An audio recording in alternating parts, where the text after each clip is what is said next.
Sir obviously नूर Muqaddam case से बहुत इसको लोग कंपेयर कर रहे हैं।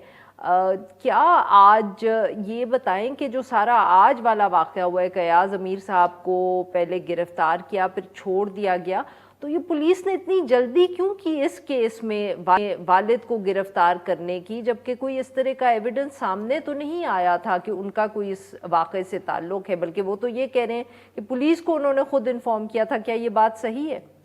बिल्कुल, उन्होंने इस बात का कोर्ट में भी बयान दिया है कि उन्होंने आईजी से रब्ता करने की कोशिश की, एसपी को इन्फॉर्म करने की कोशिश की और रब्ता किसी से हुआ भी या किसी से नहीं भी हुआ।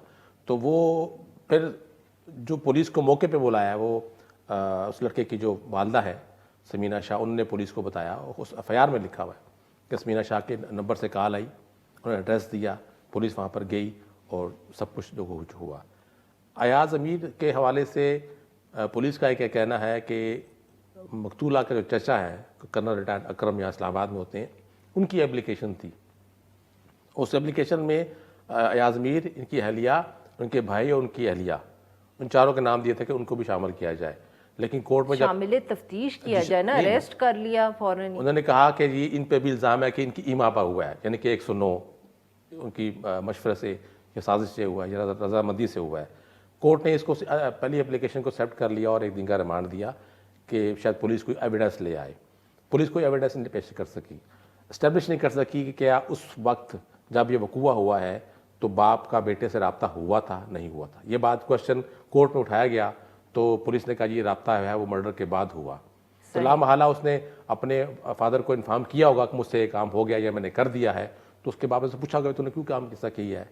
तो उससे पहले कोई रब्ता करने को मैसेज ऐसा कुछ चीज़, कोई प्रूफ कुछ नहीं था। अच्छा, तो सर ये बताएं कि अब तक पुलिस के पास क्या इन्फॉर्मेशन है कि ये वाकया किस लिए हुआ, क्या वजह बनी इतना कि गुस्सा एक आदमी को चढ़ा कि उसने इतनी बेदर्दी से अपनी बीवी को मारा?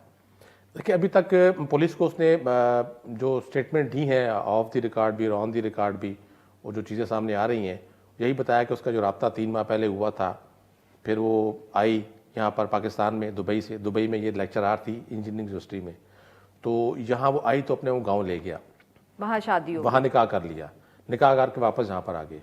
आज पुलिस अब चकवाल गई हुई है और वो जो विटनेस थे उस निकाह में और जिसने मौलवी ने निकाह पढ़ाया था, उनकी स्टेटमेंट चेक रिकॉर्ड करने हैं और वो निकाह की वेरिफिकेशन करनी है कि निकाह हुआ भी है कि नहीं हुआ। वाकया क्यों हुआ? बाज़ार ये लग रहा है कि ये मामला इस तरह था कि लड़की मालदार थी, करोड़ों रुपए उसके पास थे और वो पाकिस्तान में इन्वेस्टमेंट करना चाह रही थी और ये वक्तन फ़ौक्तन उससे पैसे मंगवाता रहा है। ये उसने पुलिस के सामने बयान दिया है और 8 लाख रुपये उसके अकाउंट में ट्रांसफ़र हुए हैं अब तक मुख्तलिफ औकात में। उसका प्रूफ भी पुलिस ने ले लिया है।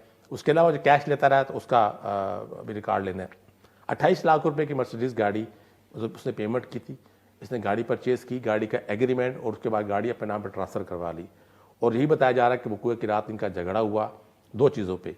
एक तो कि शादी जो पहले आपने की उसका मुझे नहीं बताया था कि आपने पहले शादियाँ की हुई हैं और तलाक हुई हुई हैं, और फिर ये पैसों का मामला था कि गाड़ी आपने ख़रीदी, एग्रीमेंट आपने अपने नाम पे किया और उसको ट्रांसफ़र भी अपने नाम पे करवा लिया, तो क्यों करवाया आपने, फ़ौरन मेरे नाम पे कराए।